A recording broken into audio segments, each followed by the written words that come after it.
अनन्या जी वाह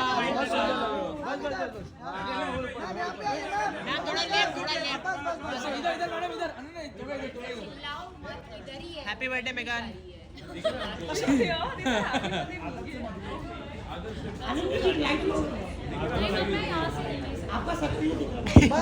थोड़ा आगे नहीं बराबर ये परफेक्ट है राजन तू घर पे चले जा यार बहुत सुंदर लग रहे हो बस हो गया हेयर अच्छा है यार बस अनन्या जी लुक किया सेंटर बहुत सुंदर लग रहा है मैडम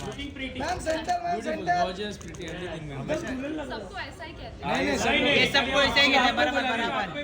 4 घंटे से आपको हमने तारीफ किया मैडम बहुत अच्छे लग रहे हैं एक हम लोग ये अभी हमारे साथ फोटो ले लो हाँ ये लो मोबाइल ले लो ये दे फोन दे दे अनन्या जी अनन्या जी वाह मैम थोड़ा